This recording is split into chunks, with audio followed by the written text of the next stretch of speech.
Hello, good day mga diskarte, and once again, welcome to Novas Farming and Technique, and Happy New Year po sa lahat, at sana'y naging maganda yung umpisa ng taon sa bawat isa sa atin. At saka ito pala yung unang video natin sa taon 2024, kasi nung nakaraang December ay naging busy po tayo at sinabayan po ng nagkasakit tayo. Naging paus yung ating boses, kaya hirap ako makapag voice over ng video. So sa video na to ay susubukan nating pakita ang pag-repair ng ating incubator. Nung nakaraang pandemic, nung kasagsagan ng pandemic kasi, ay gumawa tayo ng incubator para sa ating mga breeding na Siamo, kasi kalimitan sa mga Siamo ay minsan ay hindi naglilimlim, o kung naglilimliman ay may tendency na nababasag nila yung mga itlog kasi sa bigat ng kanilang mga katawan. So mas maigi talaga na gumamit ng incubator, kaya nag-assemble tayo ng incubator at ginamit natin sa pag hatch ng ating mga itlog na na-harvest. At nung kasagsagan ng pandemic ay nagpadala din tayo ng mga breeding material doon sa mother-in-law ko, kaya pinadalhan din natin ng incubator. So yun yung incubator na pinadala natin doon, at naanan kasi tayo ng malakas na bagyo at maraming materials na na-damage, kaya natigil yung pag-breed doon, at sinabayan pa ng nasira yung thermostat ng incubator, kaya hindi na nagamit at matagal na natambay doon. At ngayong 2024 ay susubukan nating mag-breed ulit ng mga Siamo. So naisipan kong dalhin ulit dito at subukan nating i-restore at i-repair yung incubator, at sana'y gawa natin ng paraan para maging maayos ulit yung ating incubator. So huwag na nating papatagalin pa. Let's go!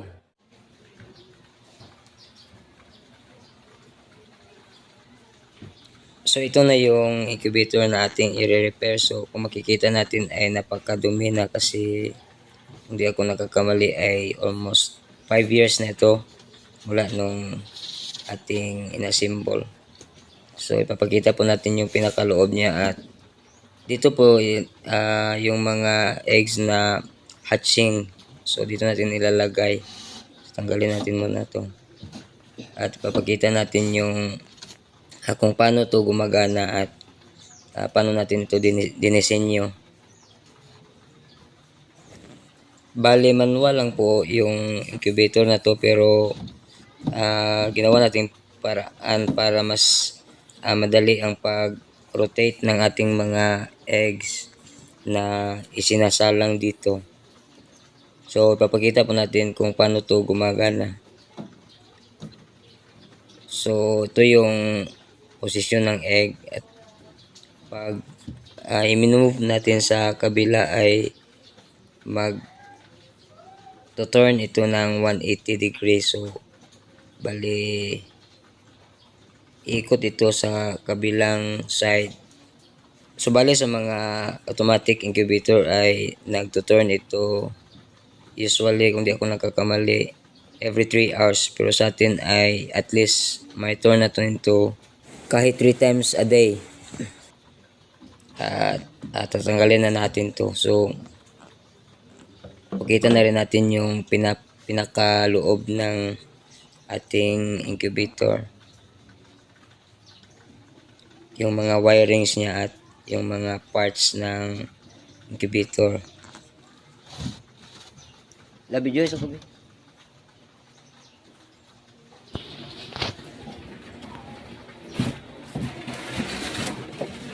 So yung ginamit pala nating pinaka base ng ating mga eggs ay yung crate ng mga prutas.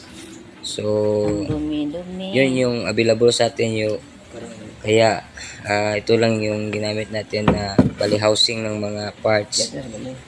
So bali dito makikita natin yung mga kailangan i-repair. So mayroon ditong sakit. So bali dalawa yung sakit sana dito, pero ginamit na yung isa, so pinutol na. So dito naman yung blower ng ating incubator para mag-circulate yung hangin sa loob ng styro box para maging even yung init na ipinoproduce ng ating bulb. At ito naman yung pinaka-control ng pagpatay at pag-ilaw ng ating bulb. So ito yung thermostat, at sa tingin ko ito yung kailangan nating palitan. So samahan nyo ako, let's go! So may mga babaguhin pala tayo sa ating disenyo sa loob.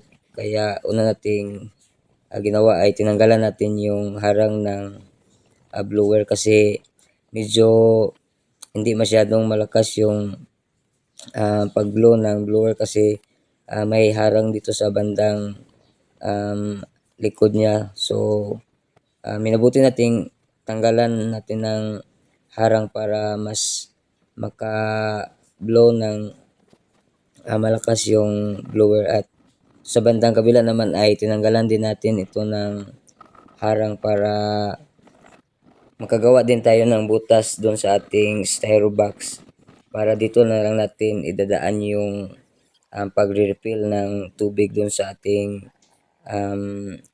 water container sa loob para sa moisture ng incubator. So iniba din natin yung disenyo natin ng bulb. So instead na dalawang bulb to na magkaharap ay ginawa nating nakatalikod to sa direkta sa mga itlog, kasi pag sobrang init kasi yung bulb at malapit to sa itlog nating sinasalang ay pwedeng makakasira ito sa similya, bali mamamatay yung similya sa loob. So ito yung ginawa nating disenyo, susubukan natin.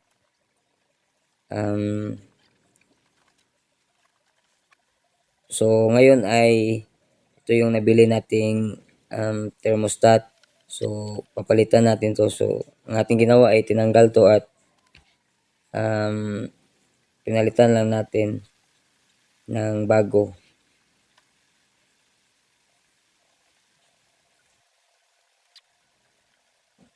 So bali nilagyan din natin ng mga electrical tape yung mga connection para maiwasan yung short sa loob, kasi baga maging sanhi pa ito ng sunog. At pagkatapos nito ay ipinisto natin yung pinaka-sensor ng thermostat. So ito yung nagdetect ng temperature sa loob ng ating incubator. So ayun, natapos na nating i-repair yung ating incubator at susubukan natin kung gumagana na ba ito ng maayos. So teka, samahan nyo ako, let's go! So bali ito na yung incubator natin, naka-turn on na, at yung ginawa nating settings ay 37.6 ay mag-turn on yung ilaw, at 37.8 ay magto-turn off siya. So yun, pag turn off niya ng 37.8 ay unti-unti pa itong tataas, pero unti-unti rin itong baba at pag balik niya sa 37.6 ay magto-turn on siya ulit. So antayin lang natin konti. So ayun, good. Ayun, gumagana na ulit yung ating incubator, at siguro sa susunod na mga video ay ipapakita natin detail yung mga parts ng incubator at kung paano ito gumagana. At may papakita din natin ng mga importanteng bagay para sa incubator para sa mataas na hatching rate. So siguro hanggang dito na lang tayo, at sanay sama-sama pa rin tayo sa susunod na mga video. sa mga kadiskarte natin na hindi pa naka-subscribe, so please subscribe and click na rin ang notification bell para lagi kayong updated para sa ating mga susunod na video. So hanggang dito na lang tayo at kita kits. Thank you for watching and God bless and goodbye.